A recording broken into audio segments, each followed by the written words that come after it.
Hi to all. అందరూ బాగున్నారండి? బాగుండాలని మనస్ఫూర్తిగా కోరుకుంటూ ఈరోజు నేను చూపిస్తున్న రెసిపీ ప్రోటీన్ బిర్యానీ అండి. సో ఈ హెల్దీ బిర్యానీ కోసం ఒక హాఫ్ కేజీ మెజర్మెంట్ ఉన్న ఒక గ్లాస్ తీసుకుని ఆ గ్లాస్తో నేను రైస్ తీసుకుని బాస్మతి రైస్ దాన్ని 2 times శుభ్రంగా కడిగి అది మళ్ళీ వాటర్ పోసి ఒక 1 hour ముందు ఇలాగా నానబెట్టుకున్నానండి. సో ఆ తర్వాత నేను ముందు రోజు నానబెట్టుకున్న స్ప్రౌట్స్ అన్నీ కూడా తీసుకుని వాటిలో ఉప్పు వేసి కుక్కర్లో 3 విజిల్స్ వచ్చేంత వరకు కూడా ఉడికించడానికి స్టవ్ మీద పెట్టుకున్నానండి. బిర్యానీ అంటే అందరికీ ఇష్టమే కదండి. కాబట్టి బిర్యానీని హెల్దీ వేలో ఏ విధంగా చేయాలో నేను ఈ వీడియో ద్వారా చూపిస్తున్నాను. కుక్కర్ ఓ పక్కన విజిల్స్ వస్తుంది. సో 3 విజిల్స్ వస్తున్నాయి. వచ్చేసిన తర్వాత ఆఫ్ చేశాను. పక్కన ప్యాన్ పెట్టుకున్నాను. నేను దానిలో కొంచెం ఆయిల్ కూడా వేసుకున్నాను. ఈ ఆయిల్ ఎందుకంటేనండి బిర్యానీకి చాలా మంచి టేస్ట్ తీసుకొచ్చేది బ్రౌన్ ఆనియన్స్ ప్రిపేర్ చేయడం కోసమని ప్యాన్ నేను ప్రిపేర్ చేసుకున్నాను. ఆనియన్స్ ఫ్రై చేసుకుంటున్నానండి. సో ఈ ఆనియన్స్ బ్రౌన్ కలర్ వచ్చేంత వరకు, డార్క్ బ్రౌన్ కలర్ వచ్చేంత వరకు వేయించుకోవాలి. నేను ఈ బిర్యానీకి మొత్తం నువ్వుల నూనె వాడానండి.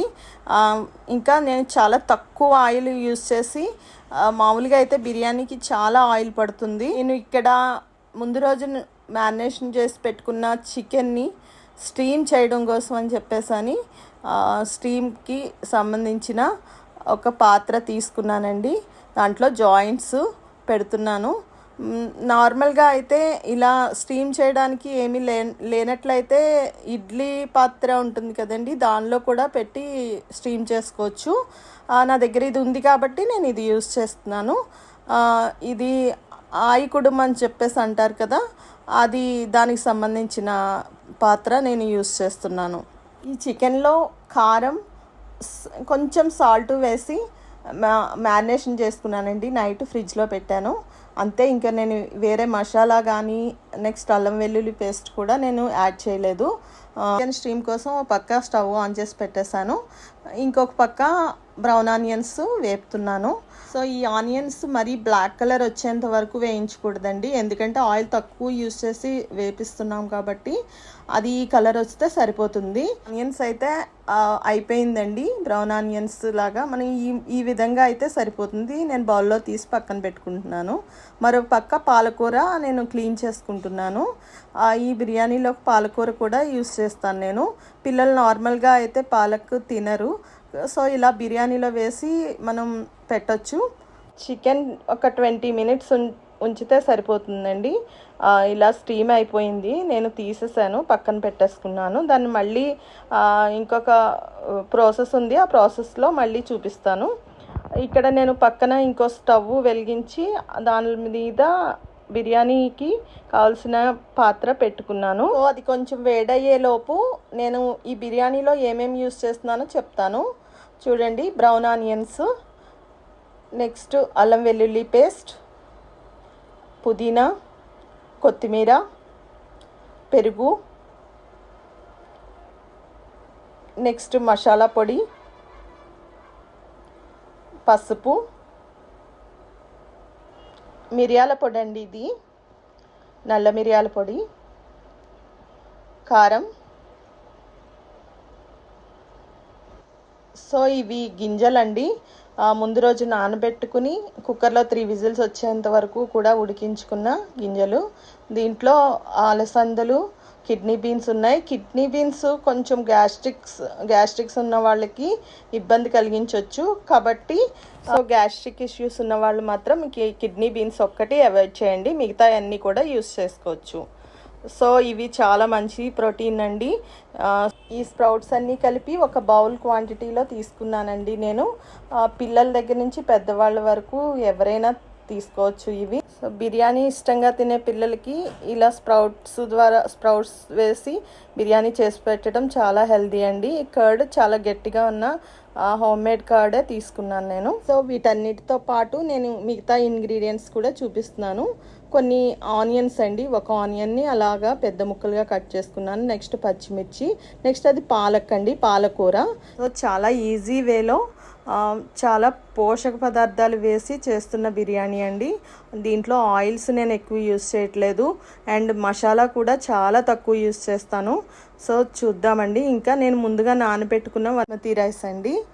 సో ఇవి నానబెట్టుకుని పక్కన పెట్టుకుంటాం కదా, అంటే ఇంగ్రీడియంట్స్ అన్నిటిలో పాటు నేను అన్నీ చూపిస్తున్నాను ఏమేం కావాలి అనేది.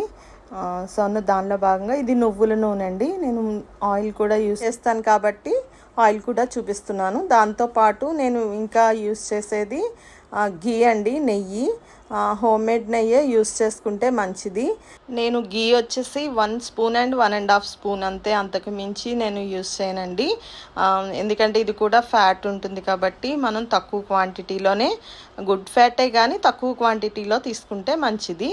సో బిర్యానీ పాత్ర దగ్గరికి వచ్చేసాను. మళ్ళీ పాత్ర వేడైన తర్వాత కొంచెం ఆయిల్ వేసుకుని ఆయిల్లో కొంచెం రా మసాలా యూస్ చేస్తున్నానండి. కొంచెం ఫ్లేవర్ కోసమే యాడ్ చేసుకుంటున్నాను నేను. సో మీకు నచ్చితే యూస్ చేయొచ్చు, లేకపోతే అవాయిడ్ చేసేసుకున్న ప్రాబ్లం లేదు. ఎందుకంటే బిర్యానీ మసాలా ఎలాగో కొంచెం వేస్తున్నాం కాబట్టి అది సరిపోతుంది. ఇది జస్ట్ ఫ్లేవర్ కోసమని నేను మళ్ళీ బిర్యానీ ఆకు కూడా యాడ్ చేసుకుని నేను ఫ్రై చేసుకుంటున్నాను. కొంచెం ఫ్రై చేసుకోవాలి, ఒక 2 మినిట్స్ ఫ్రై చేసుకుంటే సరిపోతుంది. కొంచెం అలా ఫ్రై అయిన మరీ మాడిపోకూడదు. మాడిపోయినాయి అంటే అది ఫ్లేవర్ ఎలా ఉన్నా మొత్తం బిర్యానీ అంతా కూడా పాడవుతుంది. కాబట్టి మాడిపోకుండా జస్ట్ ఫ్రై చేసుకున్నట్టు చేసుకుని తర్వాత వెంటనే ఆనియన్స్ని యాడ్ చేసేసుకుంటే మంచిదండి. నేను ఇక్కడ ఆనియన్స్ యాడ్ చేసుకున్నాను. యాడ్ చేసుకున్న తర్వాత మళ్ళీ వాటిని ఫ్రై చేస్తున్నాను. ఆనియన్స్ బ్రౌన్ కలర్ వచ్చేంత వరకు వేయించక్కర్లేదండి, కొంచెం ట్రాన్స్పరెంట్గా అయ్యేంత వరకు వేయించుకుంటే సరిపోతుందండి. ఆనియన్స్ని వేగుతున్నాయి ఆనియన్స్. బ్రౌన్ ఆనియన్స్ ఉన్నాయి కదా, ఇవి మళ్ళీ ఆనియన్స్ ఎందుకు అని అనుకుంటారు. కానీ బ్రౌన్ ఆనియన్స్ ఉన్నా కూడా ఇలా వేయించుకోవడం వలన ఇది కూడా వేరే టేస్ట్ అనేది ఉంటుంది. అవి అలా వేయిస్తున్నప్పుడు అరోమా చాలా బాగుందండి. నెక్స్ట్ నేను అక్కడ మిర్చి యాడ్ చేసుకున్నాను. సో మిర్చి కూడా కొంచెం వేయించుకోవాలండి. మామూలుగా ఇంట్రెస్ట్ ఉన్న వాళ్ళు అయితే కాజు కూడా వేసుకోవచ్చు, జీడిపప్పు కొంచెం వేసుకుంటే బాగుంటుంది. కానీ నేను యాడ్ చేయలేదు. బాగా వేగిన తర్వాత నేను పాలకూర యాడ్ చేసుకుంటున్నానండి. దీంట్లో పాలకూర కొంచెం మగ్గి మెత్తగా అయ్యేంత వరకు కూడా వేయించుకోవాలి. చాలామంది పిల్లలు ఆకుకూరలు తినరండి. ఆకుకూరలు తినలేని పిల్లల కోసం ఇలా మనం బిర్యానీలో వేసి చేసి ఇవ్వచ్చు అన్నమాట. అంటే దానిలో ఉన్న పోషకాలు కొంతవరకైనా వాళ్ళకి అందించవచ్చు. అందుకోసమే నేను దీంట్లో పాలకూర కూడా యాడ్ చేశాను. పాలకూరలో మంచి పోషకాలు ఉన్నాయండి. విటమిన్ సి ఉంటుంది, ఐరన్ కన్సిస్టెన్సీ ఉంటుంది. Next vitamin B6, magnesium, sodium ఉంటుంది, పొటాషియం ఉంటుందండి. ఇంకా పిండి పదార్థాలు ఉంటాయి. నెక్స్ట్ ఫైబర్ ఉంటుంది. అంటే మనకి సోడియం ఉంటుంది కాబట్టే కొన్ని కూరల్లో పాలకూర యూస్ చేసినప్పుడు మనం సాల్ట్ వేసుకోకపోయినా సాల్ట్ ఏదైతే టేస్ట్ ఉందో ఆ టేస్ట్ని పాలకూర ఇచ్చేస్తుంది. కాబట్టి సాల్ట్ తక్కువ యూస్ చేసుకుని పాలకూర చేసే వంటలన్నీ కూడా సాల్ట్ కొంచెం తక్కువ వేసుకుని చేసుకున్న పాలకూరలో ఉన్న సోడియం సరిపోతుందండి.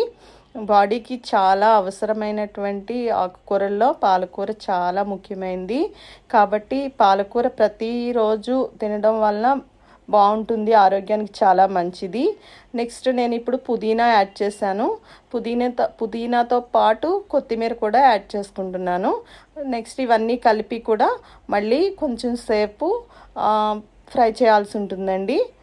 ఈ పుదీనా కొత్తిమీర కొంచెం మెత్తగా అయ్యేంత వరకు మనం ఈ విధంగా ఫ్రై చేస్తూ ఉండాలి. చూడండి, ఆయిల్ అనేది నేను చాలా తక్కువ యూస్ చేశాను. అది ఫ్రై చేస్తుంటేనే మీకు అర్థమవుతుంది. ఈ బిర్యానీ తింటే అసలు చాలా లైట్గా అనిపిస్తుంది, మీకు హెవీగా ఉండదు. ఎందుకంటే ఆయిల్ తక్కువ యూస్ చేసి చేస్తున్నాం కాబట్టి. అన్నీ రెడీ చేసి పెట్టుకుని ఉంటే ఈ బిర్యానీకి ఎక్కువ సమయం కూడా తీసుకోదండి. చాలా తక్కువ సమయంలోనే మనం బిర్యానీ ప్రిపేర్ చేసేసుకోవచ్చు. సో కొంచెం ఇలా వేగిన తర్వాత వేసిన ఆకుకూరలు ఏవైతే ఉన్నాయో పుదీనా కొత్తిమీర మగ్గిన తర్వాత ఇలా ఒక స్పూన్తో అల్లం వెల్లుల్లి పేస్ట్ వేసుకుని వేయించుకోవాలండి. అది పచ్చి వాసన పోయేంత వరకు కూడా అది మనం వేయించుకోవాలి. అల్లం వెల్లుల్లి పేస్ట్ వేసిన తర్వాత కొంచెం అడుగున అంటుకుంటుంది, కాబట్టి అలా కలుపుతూనే ఉండటం వలన ఆ అడుగు అంటుకోదు. కాబట్టి అది అల్లం వెల్లుల్లి పేస్ట్ వేసిన తర్వాత మాత్రం గరిట పక్కన పెట్టకుండా వేయించుకుంటూనే ఉండాలి. ఇది వేగుతూ ఉంటే పక్కన నేను స్టీమ్ అయిన చికెన్ని తీసుకుని ఇలా ప్యాన్లో పెట్టుకుని కొంచెం ఆయిల్, కొంచెం పసుపు, కొంచెం కారం, నెక్స్ట్ సాల్ట్ వేసి కొంచెం సేపు క్రిస్పీగా అవ్వడం కోసమని సిమ్లో పెట్టి ఒక 10 నిమిషాల వరకు ఉంచి తర్వాత స్టవ్ ఆఫ్ చేసేసానండి. ఎందుకంటే కొంచెం క్రిస్పీగా ఉండటం వలన అది నోటికి టేస్టీగా ఉంటుంది కదా. ఆయిల్ కూడా చాలా తక్కువ వేశాను, అది కూడా నేను నువ్వుల నూనెతోటే చేశాను. సో నేను ఈ చికెన్లో అల్లం వెల్లుల్లి పేస్ట్ కానీ మసాలా కానీ వేరే ఏమీ వేయలేదండి. కానీ అది అలా ఫ్రై చేస్తున్నప్పుడు మంచి స్మెల్ వస్తుంది. అల్లం వెల్లుల్లి పేస్ట్ వేయకపోతే అసలు చికెన్ ఉడకదు అంటారు, కానీ కాదండి. నేను అల్లం వెల్లుల్లి పేస్ట్ వేయకుండానే స్టీమ్ చేసి ఉడికించుకున్నాను. అది నేను ఇలా చేసింది కూడా, ఇలా ఫ్రై చేసింది కూడా ఒక 10 మినిట్స్ కూడా కాదు, ఒక 5 మినిట్సే చేసుకున్నాను. కానీ అది తినడానికి కూడా చాలా స్మూత్గా ఉంది. మూత పెట్టి నేను స్టవ్ ఆఫ్ చేస్తాను. ఇంకా ఇప్పుడు మిరియాల పొడి యాడ్ చేసుకుంటున్నానండి బిర్యానీలో. నెక్స్ట్ మసాలా పొడి యాడ్ చేస్తున్నాను. ఇక్కడ మొత్తం కలిసేటట్టు ఒకసారి కలుపుకుని మొత్తం తర్వాత పెరుగు యాడ్ చేసుకుంటానండి. ఇక్కడ అది కొంచెం గట్టిగా ఉన్న పెరుగే తీసుకోవాలి. పెరుగు వేసి మొత్తం కలిసినట్లుగా మొత్తం గరిటతో కలపాలి. తర్వాత కారం యాడ్ చేస్తున్నాను. ఇక్కడ కారం యాడ్ చేసిన తర్వాత బాగా కలుపుకోవాలండి, మొత్తం కలిసేటట్లుగా. మొత్తం మసాలా దాంట్లో ఉన్న మొత్తం ఉన్నదంతా కూడా కలిసిపోయేటట్లుగా బాగా కలపాలి. కలిపిన తర్వాత అది నేను ఏ గ్లాస్తో అయితే రైస్ తీసుకున్నానో అదే గ్లాస్తో మెజర్మెంట్ తీసుకుని నేను 1/2 కేజీ తీసుకున్నాను కదండి రైసు. ఒక గ్లాస్కి 2 గ్లాసులు నేను వాటర్ తీసుకుంటున్నాను. వాటర్ యాడ్ చేసిన తర్వాత మొత్తం అంతా కలిసేలాగా ఒకసారి గరిటెతో బాగా కలపాలండి. ఒక 3-4 టైమ్స్ కలిపి దానిలో నేను 1.5 స్పూన్ ఉప్పు యాడ్ చేశానండి. అది రాళ్ళుప్పు యూస్ చేశాను నేను. ఉప్పు వేసిన తర్వాత మళ్ళీ బాగా కలుపుకోవాలండి.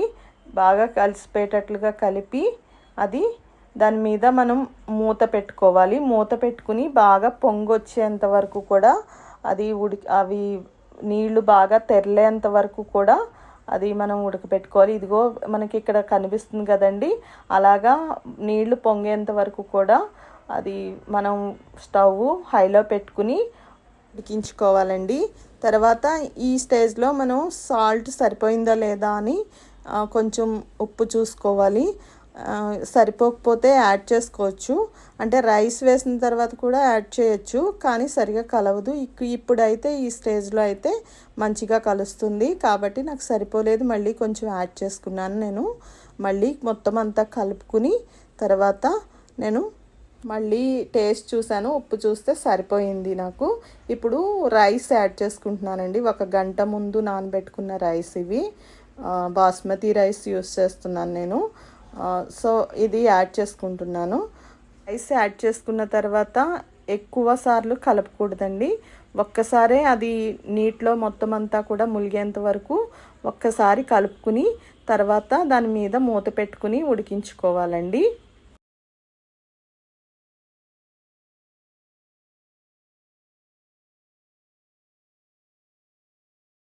సో మూత తీసి చూస్తే ఇలా 80% వరకు ఉడికిపోయిందండి. నాకు ఉడికిందా లేదా అని చెప్పేసి నేను ఇలా పైకి తీస్తున్నాను. అది ఈ స్టేజ్లో గరిటె పెట్టి ఎక్కువగా కలపకూడదు. సో నేను చేతితో తీసి ఉడికిందా లేదా చెక్ చేస్తున్నాను. ఒక 80% వరకు ఉడికిపోయింది బిర్యానీ.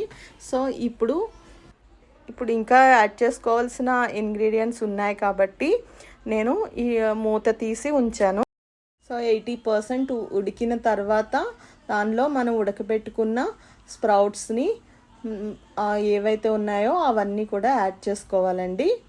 స్ప్రౌట్స్ యాడ్ చేసుకున్న తర్వాత ఒక్కసారి కలుపుకుని తర్వాత దాంట్లో నేను 1.5 స్పూను గీ వేసుకున్నానండి. గీ వేసుకోవడం వల్ల ఏంటంటే అవి రైస్ ఏదైతే ఉందో అది ఒకదానికొకటే అంటుకోదు, బిర్యానీకి మంచి టేస్ట్ కూడా యాడ్ అవుతుంది. సో ఇక్కడ నేను బ్రౌన్ ఆనియన్స్ని యాడ్ చేసుకుంటున్నాను. బ్రౌన్ ఆనియన్స్ యాడ్ చేసుకున్న తర్వాత కొంచెం కొత్తిమీర కూడా నేను యాడ్ చేస్తున్నాను ఇక్కడ. సో ఆల్రెడీ అరోమా చాలా బాగుంది, మంచి స్మెల్ వస్తుంది. సో ఇలా అన్నీ యాడ్ చేసేసుకున్న తర్వాత ఒకసారి బాగా అడ్జస్ట్ చేసుకుని తర్వాత మూత పెట్టుకుని ఒక 5 మినిట్స్ నుండి 10 మినిట్స్ లోపల సిమ్లో పెట్టి ఉడికించాలండి. సో బిర్యానీ రెడీ అయిపోయింది. స్మెల్ అద్దిరిపోతుందండి, మామూలుగా లేదు. ఈ అద్దిరిపోయే బిర్యానీకి నేను సైడెడ్గా ఒక కీరా దోసతో నేను పెరుగు చట్నీ చేశాను. బిర్యానీ కానీ చికెన్ కానీ వేరే ఏ విధమైన కర్రీస్ కానీ తీసుకుంటున్నప్పుడు ఈక్వల్గా వెజిటేబుల్స్, రా వెజిటేబుల్స్ తీసుకోమంటారు, కీరా, క్యారెట్ ఇవన్నీ కూడా. సో అలా తీసుకుంటే ఆరోగ్యానికి చాలా మంచిదంటండి. ఈక్వల్గా తీసుకుంటే ఇంకా మంచిది. సో ఇప్పుడు ప్లేటింగ్ చూసేద్దాం. సో బిర్యానీ అంటే ఆనియన్స్ ఖచ్చితంగా ఉండాలి కదండి. ఆనియన్స్ ముందుగా తీసుకున్నాను. తర్వాత క్యారెట్ అండ్ కీరా కలిపి నేను ఇలాగా తీసుకున్నాను. అంటే క్యారెట్ కొంచెం గట్టిగా ఉంటుంది కదండి నవలడానికి, కాబట్టి ఇలాగా తీసుకుంటే బాగుంటుందని నేను ఇలా చేస్తాను. నెక్స్ట్ పెరుగు అండి, పైన స్ప్రింకిల్ చేసింది జీరా పౌడర్ అండి, ఇంట్లో తయారు చేసిన జీరా పౌడర్ అది. నెక్స్ట్ అక్కడ చికెన్ యాడ్ చేసుకుంటున్నాను నేను. ఇది స్ట్రీమ్ చేసి లైట్గా ఫ్రై చేసిన చికెన్ మాట, హెల్దీ వేలోనే చేశానండి అది కూడా నేను. నెక్స్ట్ బిర్యానీ యాడ్ చేస్తున్నాను. స్ప్రౌట్స్ కనిపిస్తున్నాయి మీకు. యాక్చువల్లీ గ్యాస్ట్రిక్స్ ఉన్న వాళ్ళు ఎవరైతే ఉన్నారో వాళ్ళకి మళ్ళీ చెప్తున్నానండి నేను, అవి ఏవైతే ఉన్నాయో కిడ్నీ బీన్స్ వాటిని ఒక్కటిని అవాయిడ్ చేసుకోండి. ఇంకా మీరు శనగలు కూడా యాడ్ చేసుకోవచ్చు, శనగలు కూడా బాగుంటుంది దీంట్లో. ఈ విధంగా నేను ప్లేటింగ్ చేసుకున్నానండి. ప్లీజ్ అండి నా ఛానల్ని సబ్స్క్రైబ్ చేయండి, మనీ వ్లాగ్స్ మరెన్నో వీడియోస్ మీ ముందుకి తీసుకొస్తాను. సో ప్లీజ్ సబ్స్క్రైబ్ చేయండి, షేర్ చేయండి, లైక్ చేయండి, గంట సింబల్ని నొక్కడం మర్చిపోవద్దు. ఈ బిర్యానీ రెసిపీని మీరు కూడా ఒకసారి ట్రై చేయండి, మళ్ళీ చేసుకుంటారు.